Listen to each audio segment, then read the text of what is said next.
Hello everyone, welcome back to This Truckin Life, where we go deeper into the life of a truck driver, an owner-operator, or a carrier to understand their journey, what motivated them towards their career, and what advice they might have for others in the industry. I'm Ashley, and today Aaron and I are joined by Bill Hood, who you might have seen around on our other platforms. We are excited to have you here today.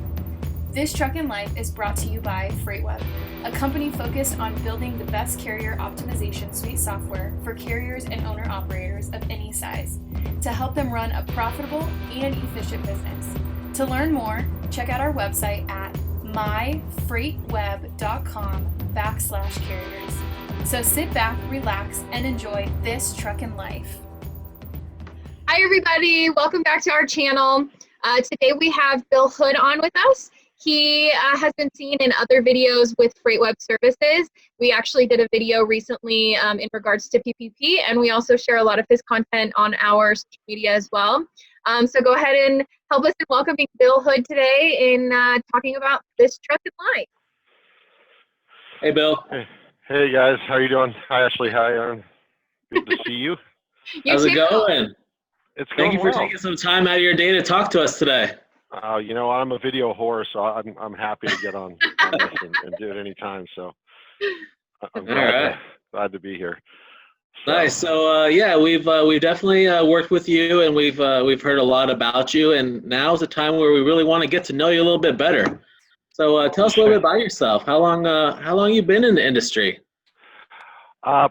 Probably a little before 2000, I got into it. It's been a couple decades now that we've been in it, and it's been a different journey across the process from driver all the way to owning a company and now being on compliance and business training. So kind of taken a pretty wide swath of the industry, over that period of time.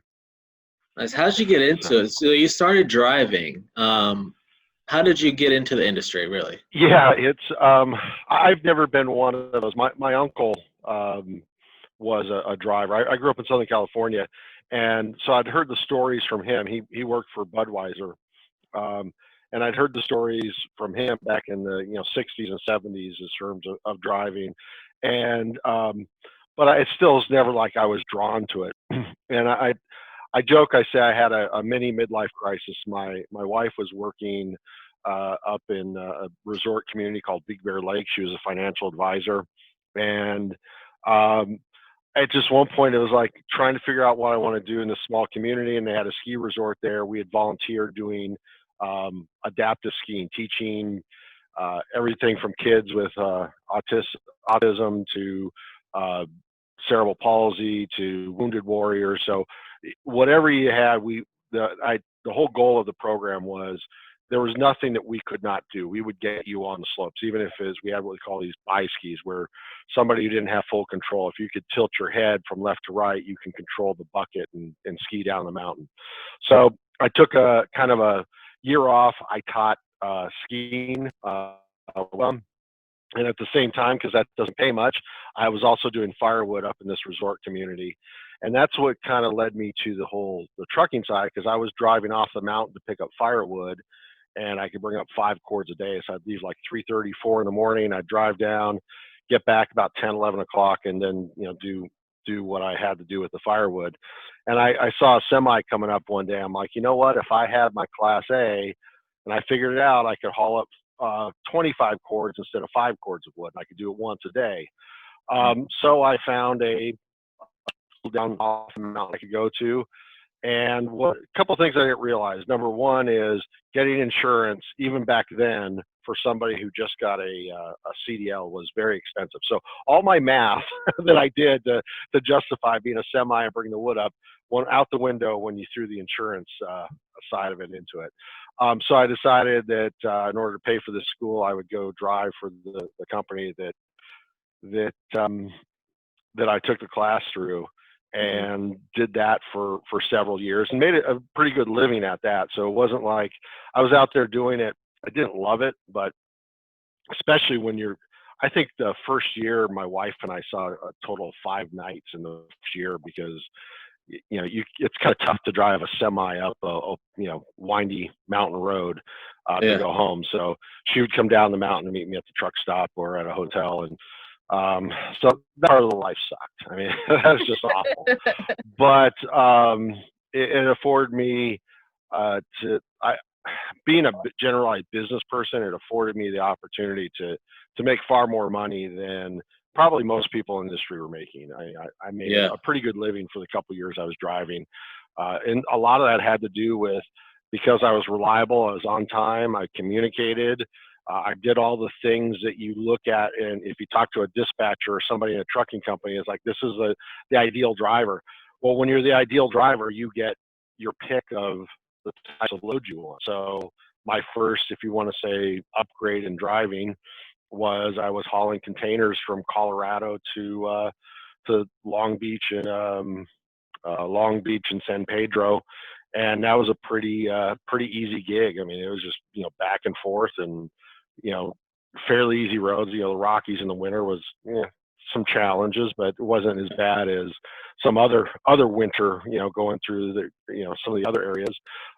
So that was kind of my first step, and then that transitioned into a hauling bananas for Albertson, Chiquita for Albertson, and that was probably the easiest driving I'd done, because it was outloaded and back empty. So, and when you're owner operator, making at that time, I think that was 2006, making 7.5, 8 miles per gallon come back. I mean, it's just I made incredible money, but I was getting sick of it. I didn't want to drive through, into Oregon during the winter and having to chain up and do that type of stuff. So that's why I got out of it at that time.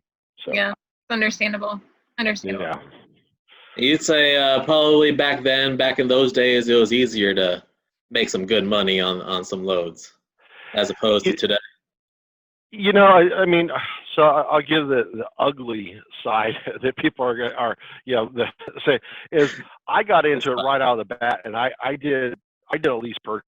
Now, I didn't go into a lease purchase thinking I was going to own this truck. I looked at it as this is a rental. I looked at the agreement. It's like, okay, I'm never going to own this truck. It was more, I looked at it more from a rental perspective. I understood the contract. So I'm sitting here going in doing the contract and the paperwork, and I see these, I don't know what to call them, kids, because there's plenty of people older than me that are running to get these Freightliner Classics. Well, I've done my research, and I know the fuel miles per gallon on one of those versus the Century that I got was pretty difficult. Also, I had driven a couple just as far as in training, and I knew they were much harder for someone who's brand new, getting in a hood and trying to, you're hanging out the door, trying to back this thing up. It's like, when you're brand new, you got enough challenges as it is without, trying to figure out how to back this, this tractor that's, what was it, probably, I think, about 40 inches longer than the Century was. So, I focus on everything on being as profitable as possible. And when I was saying I was making good money, I was a lease purchase after taxes, making roughly about $1,500 a week.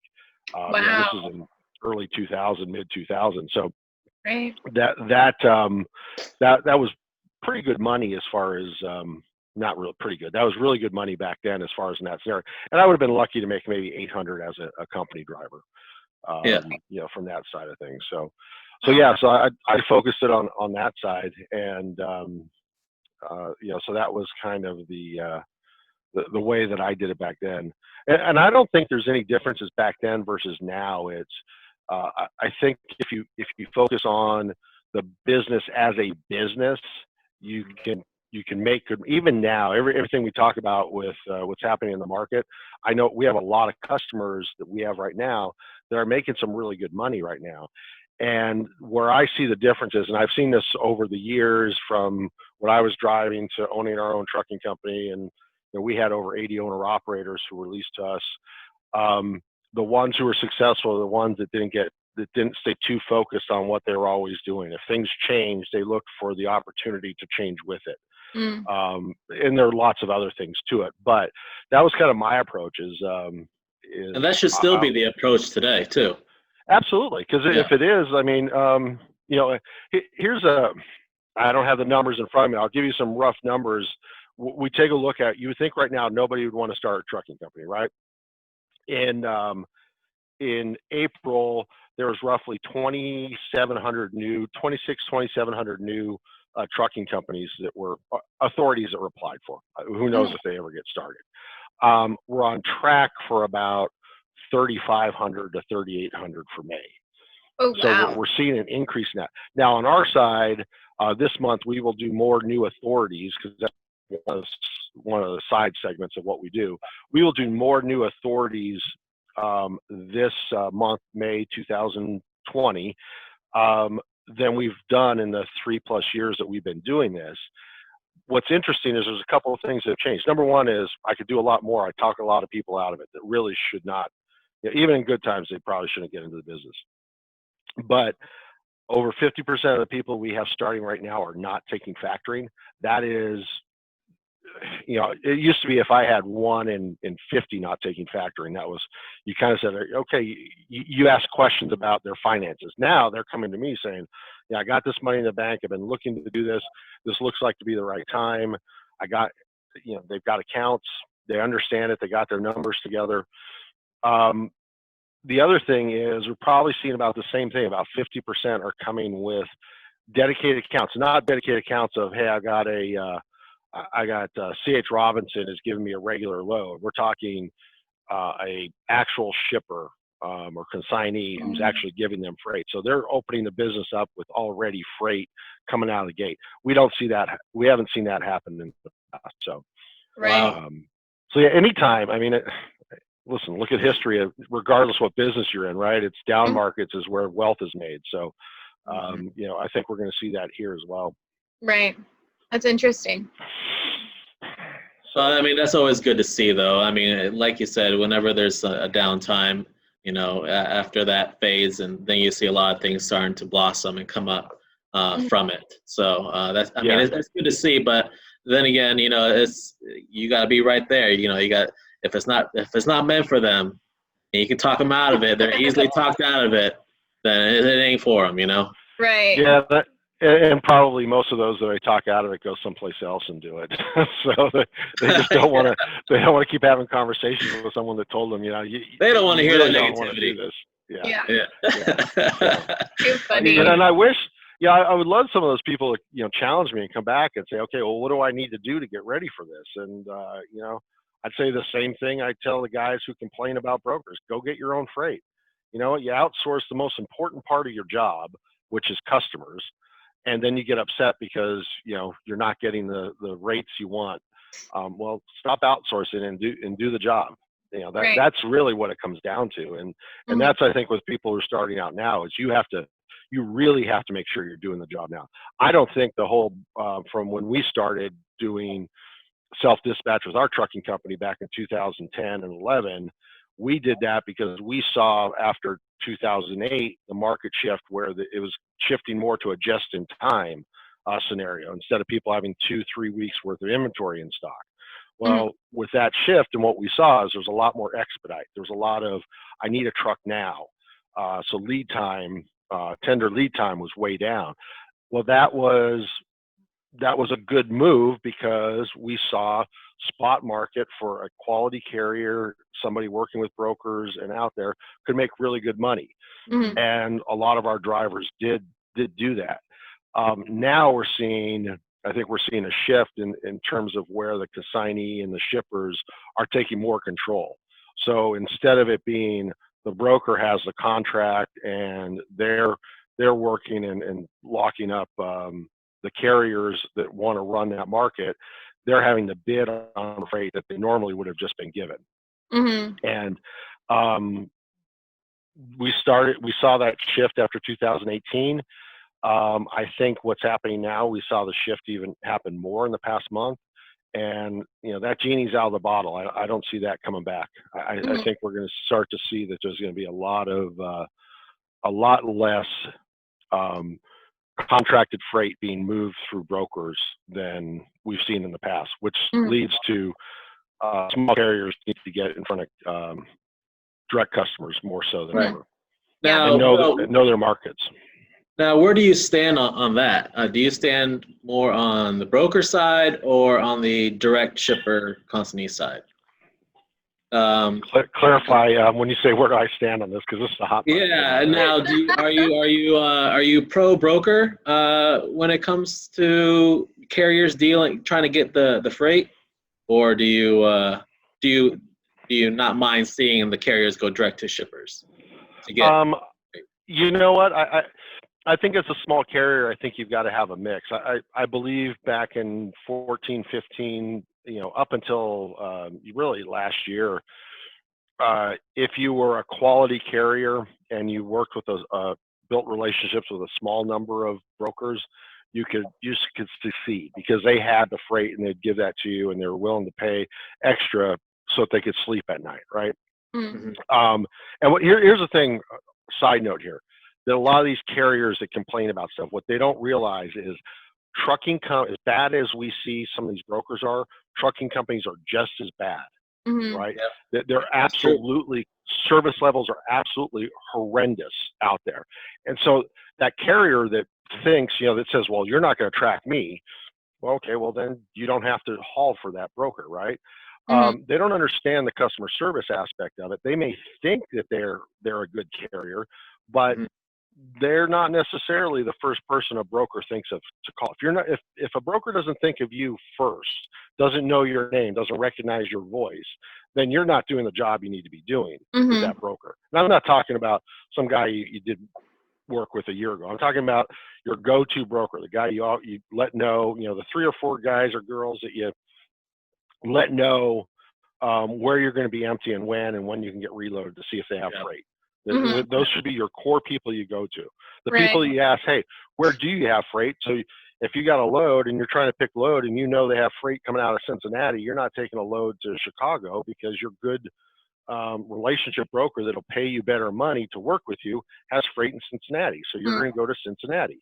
Right. So that type of broker, if you don't have 2 to 3 of those type of people that you can call and you've got a relationship with, that you know their kids' birthdays, then you need to rethink what you're doing. You really do, because that is how you succeed in this game. The people who are complaining about all this are the ones that don't have those relationships, and they'll be the first ones to tell you, "Oh, all brokers suck. They're all thieves. They're all." There are, just like there are companies that are going to try to scam you out of every penny you have. Right. It goes both ways. So. Right. What do I think? I think that you need to run a clean, honest business and do everything you can to build relationships, and even going forward, because even that great relationship isn't going to have the freight, so you need to start looking for some dedicated freight. You got to, almost like you have to have freight out, and then you got to use a broker to get the freight back. That's kind of what I think. And Bill, you're spot on with that, and we touched on that a little bit on the last podcast too. And relationships and rapport are huge in this industry. And I'll call up a carrier, and he answers, "Hey, Aaron, buddy, what's up?" He recognize, he's got my number saved and everything. He'll call me while he's on the road too. Guess what I just saw? I just saw Jay Leno, drive by me. Oh, that's cool. But that's a result of building relationships, and when you don't want a carrier to be like, look at your name on the phone or look at your number on the phone and be like, ignore. You don't want that. And I mean, it's just about, I'll give a carrier a call too and be like, hey, how's it going? Just checking up on you. Just want to see how you're doing during this time. If there's anything to help, just checking in on them, having some friendly conversation goes a long ways. Yes, customer service for sure. Building that relationship is definitely huge. Yeah, it's, people don't get, I think, sometimes how long relationships go. So our relationship in trucking, with the exception of a short period of time, here where we ran some trucks, is we don't really get into running trucking companies. We do the compliance in the back end, but then we also help set up companies and help set up brokers. There are some very large brokers out there that we worked with for years that, as people have come out, whether it's the founders, they sold off and they're starting another brokerage, or they were senior management or various levels within there. We now, as away from the carrier side, we're the ones managing and setting up their brokerage companies and setting up their trucking companies. And so these people we've worked with for over a decade now, and even though we're in a completely different segment, they learn what we're doing now, and they say, oh, okay, I'm stepping out of here, and my dad sold the company and we're going over here, so we're going to do this, and we're going to call you guys and have you do it. Those are relationships. Those are the reasons why our owner operators in our trucking companies, besides the work that they did, that they were able to consistently beat the market by 30-40%. Right. Because of those relationships that were built on that. Yeah. So. Yeah. Nice. So how many years have you been in the industry there, Bill? Go on about 20 years now. Wow. 20 years. Yeah. Now, when I feel old, because I have a whole career before this. I feel old as I say that. I mean, I was not in this industry when I got, I was in technology and that stuff. So yeah, nice. Now, so I mean, when my parents met, they met over the road, and so they knew. My mom knew that my dad was a truck driver, and was able to adapt to that kind of a lifestyle, him being over the road, him not being able to be home for long periods of time. And so, I mean, how did your wife take it when you transitioned? Was it much of a transition, or was it like, bam, like I got a truck, I'm gone? No, you got to understand our lives. So when my wife and I met, as I said, I had a whole different career. So this was back in my 20s. We were both. I was a national account manager for a cellular company back in the brick phone and bag phone days, and she was my customer service rep. So that's how we met. And my progression of my career was such that I ended up, I was working for a company based in Finland, and I'd go to Finland for a couple months, 2 months, at least twice a year at a time. And then even when I wasn't there, even before that job, I probably spent 300 nights a year at a Marriott. So, there was a lot of time traveling on the road. And I joke about, she would come down the mountain and meet me. We used to call her my own personal lot lizard. She'd come down and meet me at the truck stop. And that, by the way, that was her, she called herself that, as far as, that was her handle, lot lizard, I believe is what she called it. But before all that, what was your handle? My Big Bad Bill. Big Bad Bill. Yeah. Now that came long before trucking too. That came from playing video games with my son. So every time I beat him, it was it started out when you could only put 3 initials, so it was BBB, and then it was able to grow. So that my handle came long before trucking.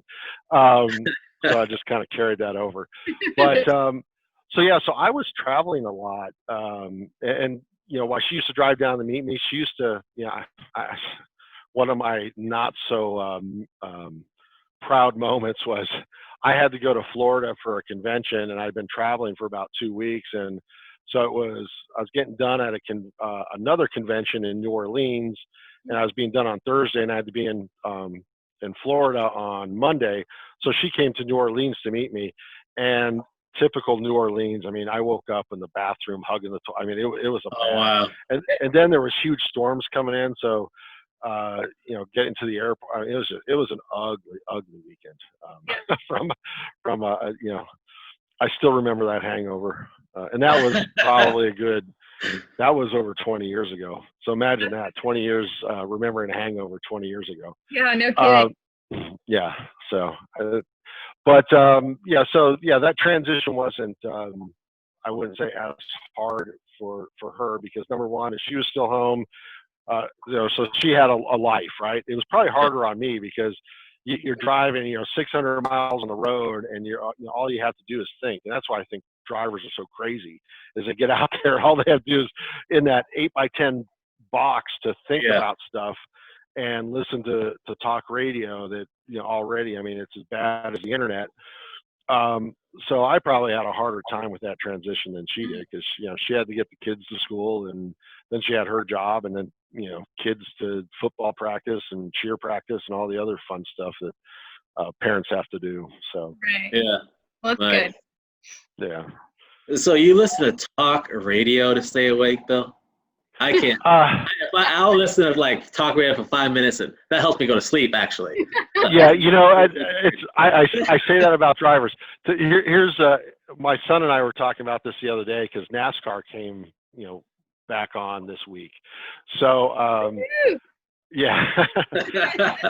And now I can't figure out. I'm on the East Coast, and I'm an old guy, man. It's like they got these races that start at 7 p.m. I'm like, you got to be kidding me. I'm not going to be able to stay up to the end of this thing. I actually, what I listen to, and I was not an over the nighttime driver, so I listened to NASCAR radio. That's how I got it. And this was when I first got my XM radio or Sirius radio.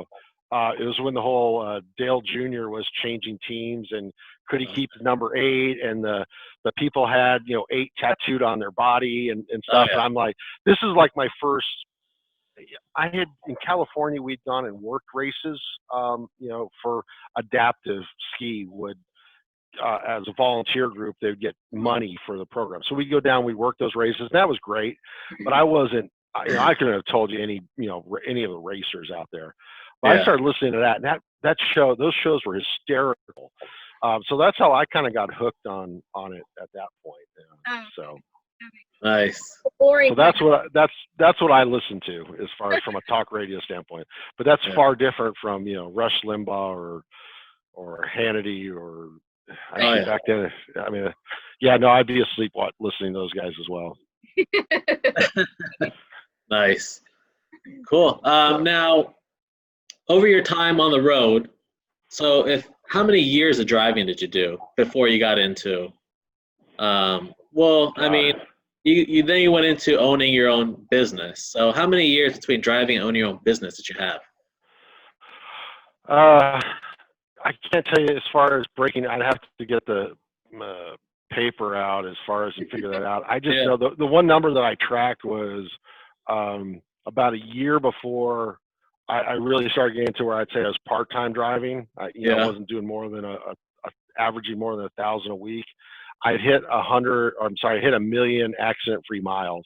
That was the number I'd been tracking, but I never really tracked that over the years. So I would say it's probably a total of actual driving years, probably about 13 or 14 years driving. Oh, wow. So, okay, so you got some pretty decent experience on the road.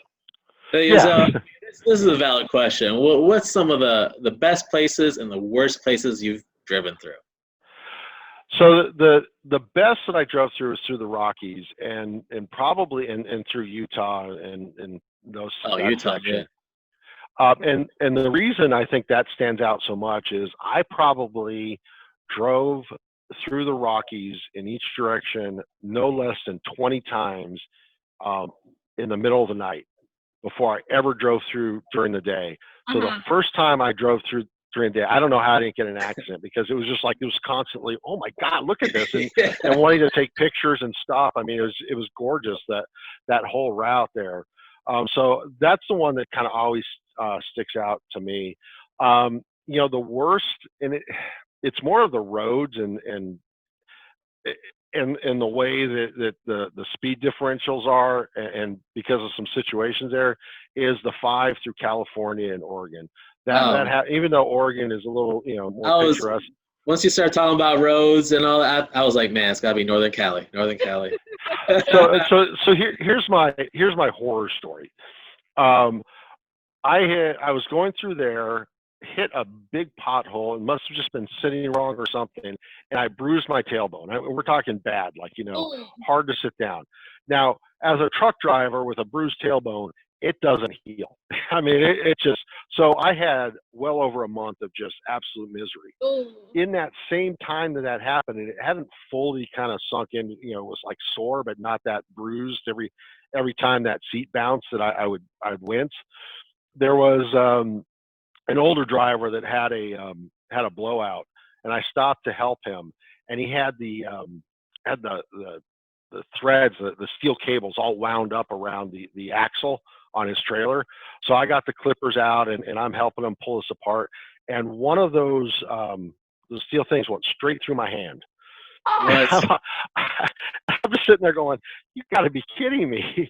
And of course, it's the hand as far as on the shifter, and so in the matter of 2 hours, I destroy my tailbone, and I have that happen. And I delivered at Albertsons, I guess 2 days later, a day and a half later, in Portland.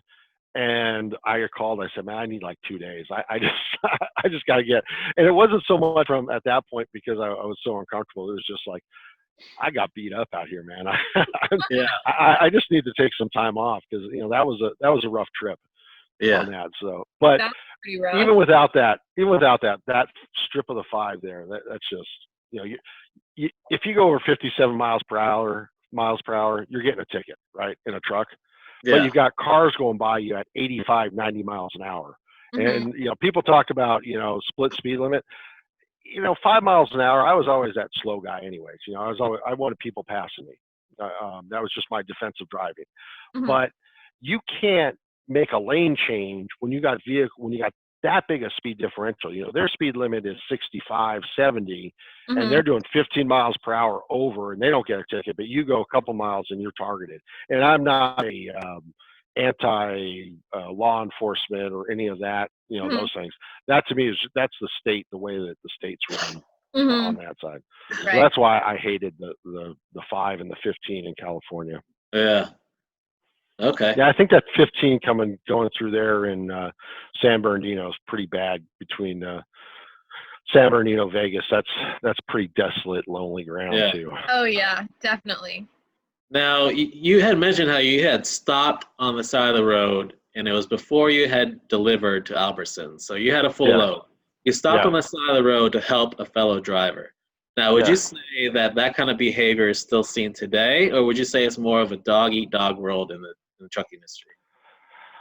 I think I don't think it was any different back then as it is now. I think that was just,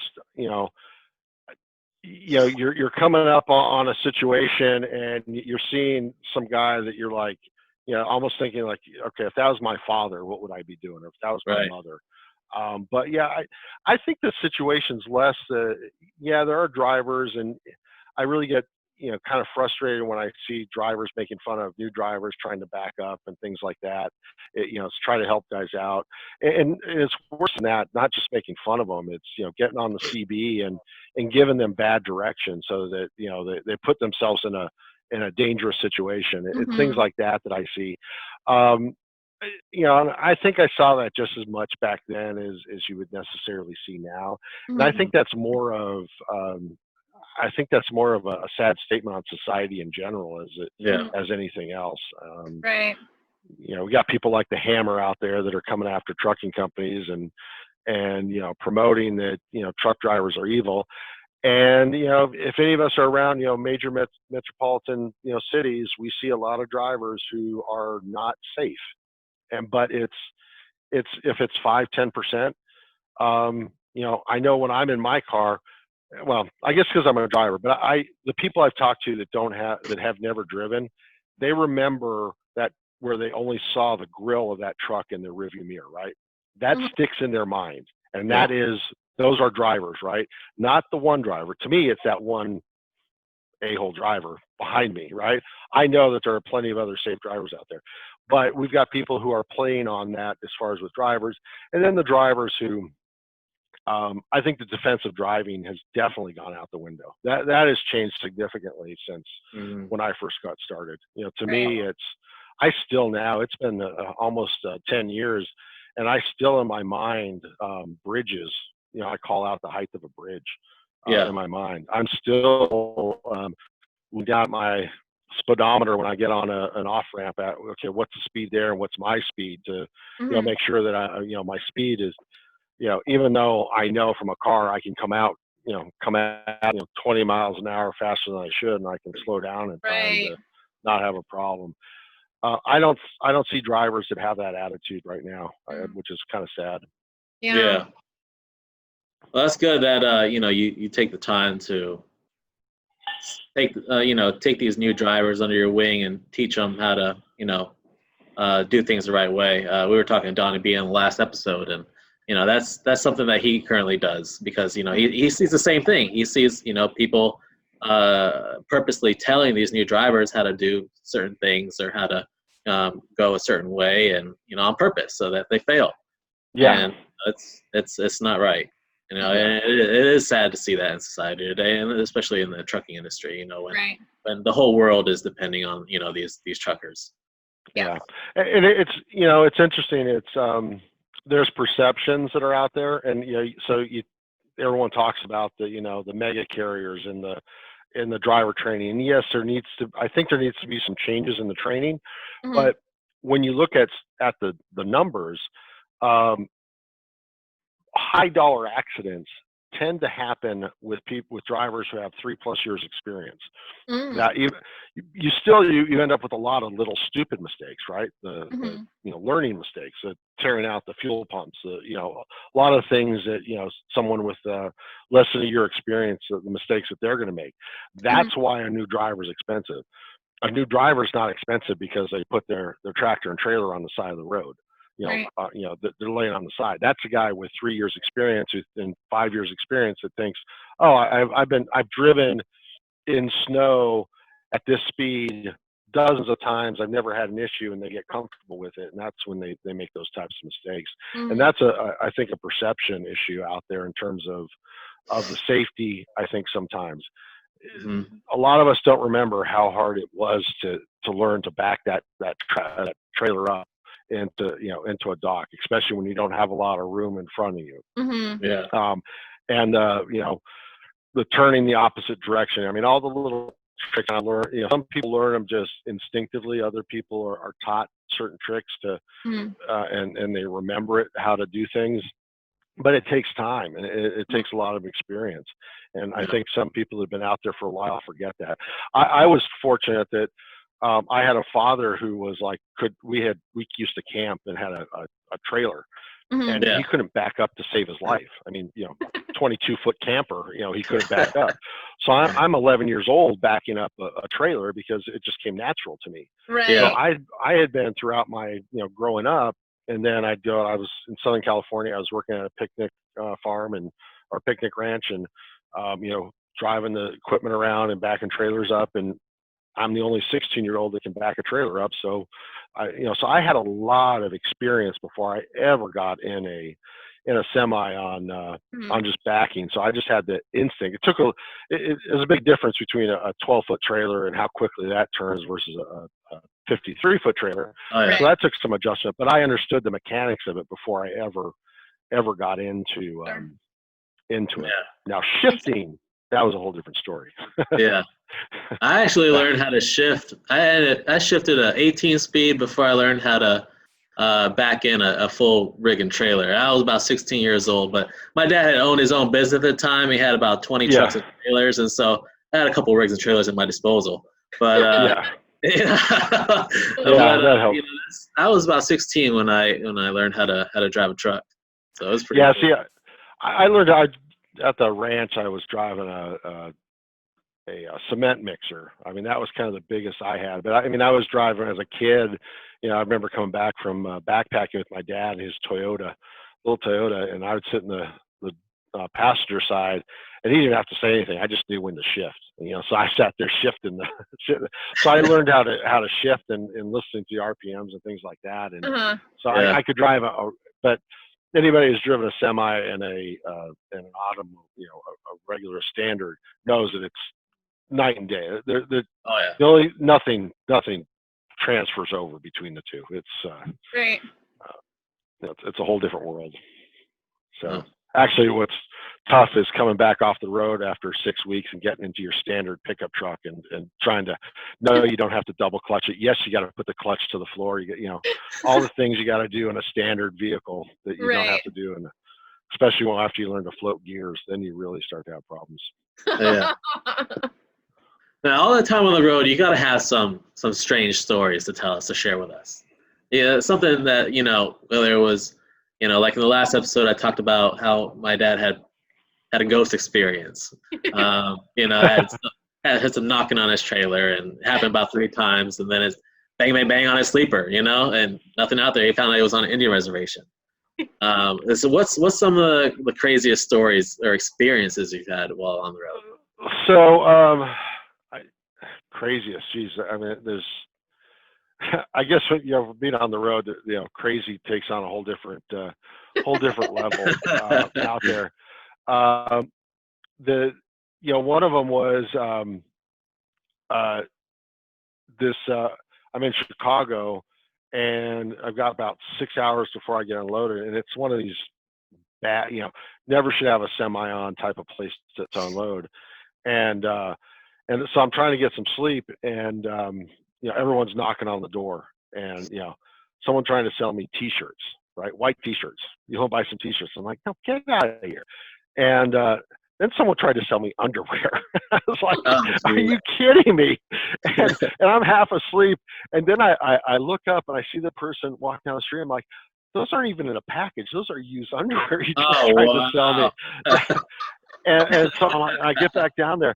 And then all of a sudden there's another knock on the door. And now I'm pissed. All right. So it's like 5 minutes later. I'm like, no, I don't want to enter. And of course it's the guy coming out to tell me to come back into the door as far as on that. But so that was, I don't know how, I think you probably put that as far as in the odd category side of things. As far as, God, I don't know, as far as really strange. Maybe I blocked a lot of that stuff out.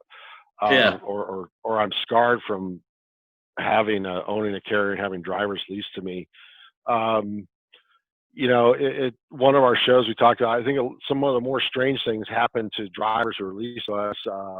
Everybody knows the Lion King, and we talked about that on one of my on the Trucking MBA and Trucker Strong episodes of one of our drivers actually drove for the Lion King, did an animal rescue for the Lion King.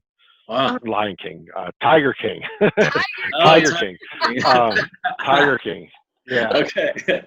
So Joe Exotic, yeah. So they did, and you'll get a better feel of that story. We're going to try to get Craig and Ann on here for you guys to give you the full view of that story. Cool. So so we had that scenario. That was quasi strange, very cool. One of those scenarios.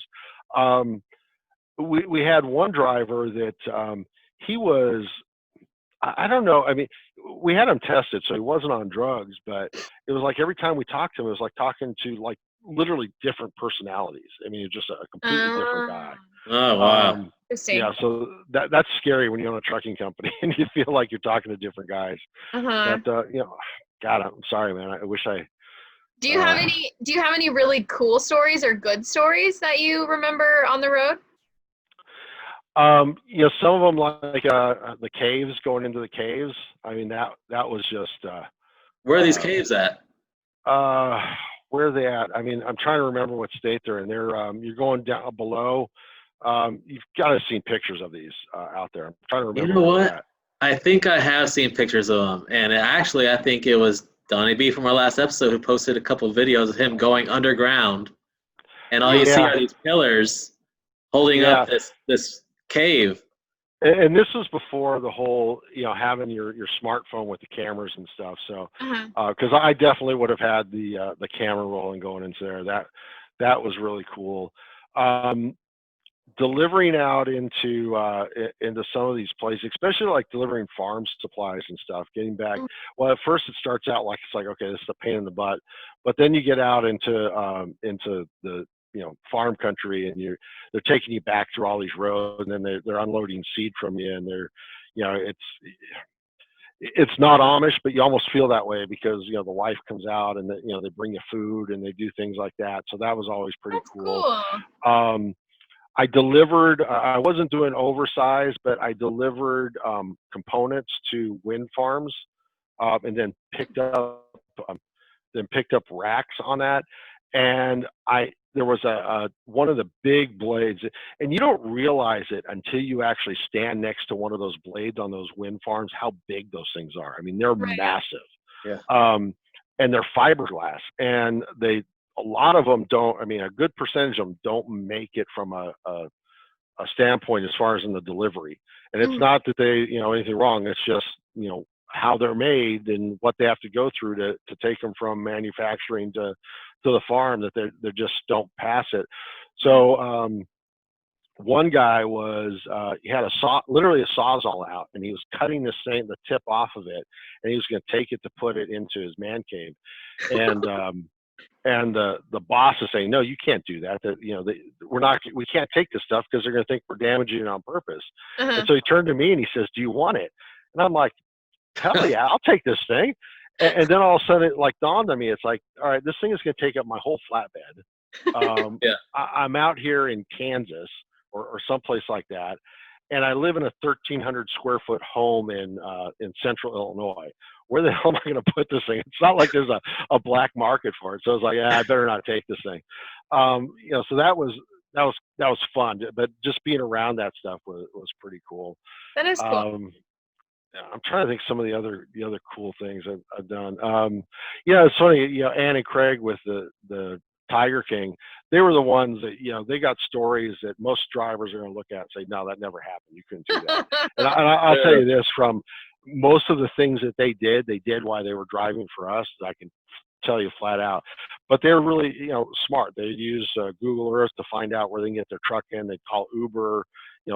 But they would take loads specifically to go to areas. I know a couple of years ago, they took a load, I think it was down to Miami, so that they go on vacation in the Florida Keys. So They used to call themselves paid tourists. So Interesting. Things like that. Hey, why not though, right? Why not? Oh, absolutely, yeah. I'm trying.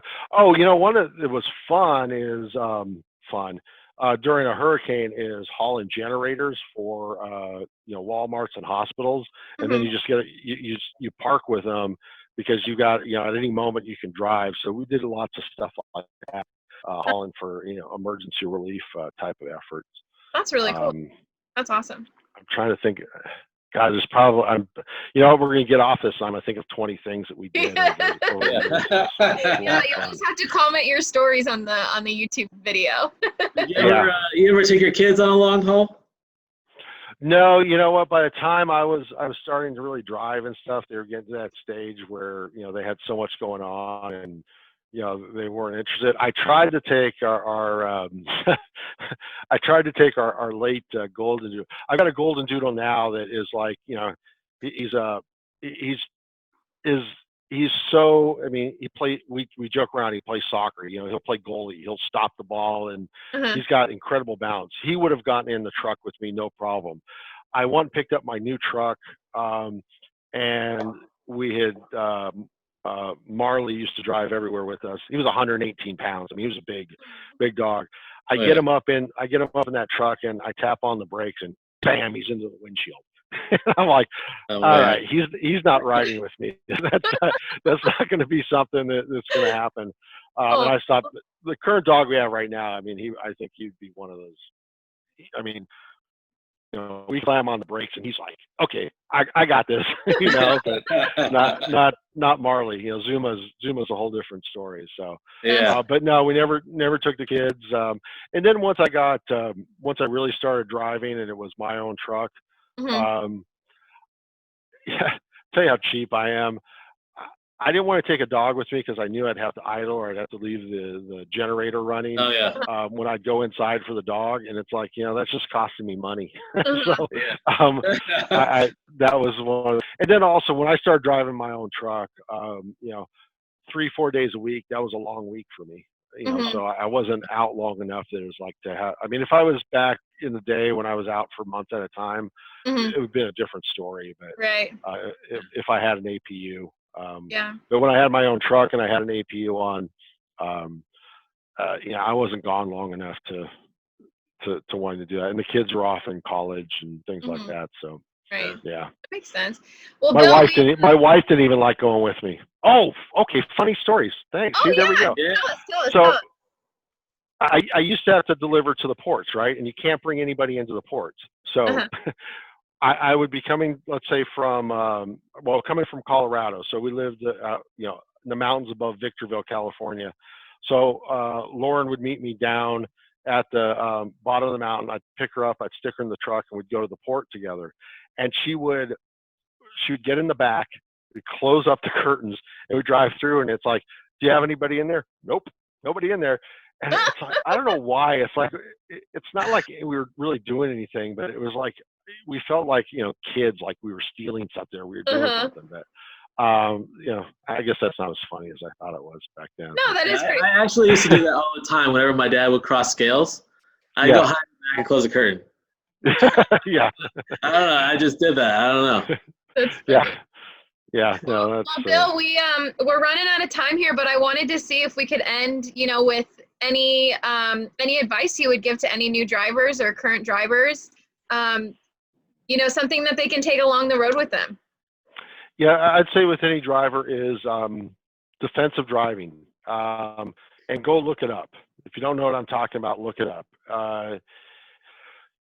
If you are driving through a truck stop and you hit your fourth gear and then you got to come to a stop sign, that's not defensive driving. You haven't made up any time. You're doing nothing but burning fuel, and 25 miles an hour in a truck stop parking lot is not safe. And if that's okay to you, then what are the other things you're doing on the road that aren't okay?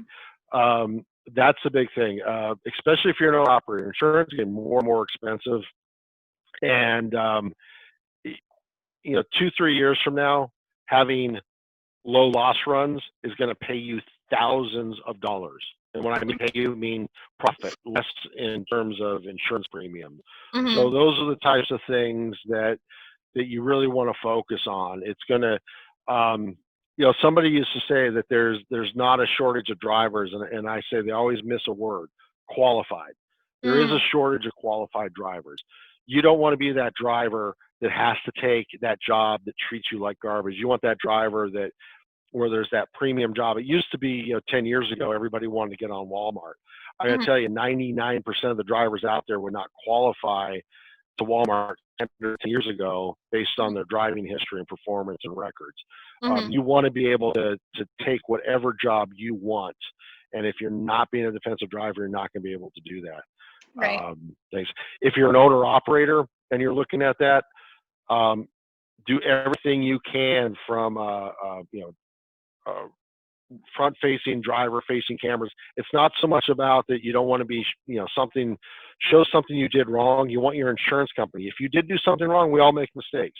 If you did something wrong, you want your insurance company to know as soon as possible so they can settle as quick as possible for as little as money as possible. Mm-hmm. That's the whole key, is keeping those loss runs down. Right. And that's going to, so being safe, defensive, those are the keys, I would say, especially if you're getting started out there, whether you're a company driver or owner operator. Right. Well, thanks. Awesome. Thanks for that. Thank you. Yeah. Thanks, Bill. Well, we appreciate it. We look forward to hearing back from you again in the future sometime. I'm sure we'll have you back on here. Yeah, and other things. So yeah, no, I enjoy it. I love what we're doing at FreightWeb here, and I'm excited about it, and a lot of really smart people you guys have. So it's fun to be part of this. Thank you, Bill. Well, thank you so much for being on our episode. We'll talk to you soon. Okay. Have a good weekend. Have a good one. Don't forget to like and subscribe. Yes, like and subscribe.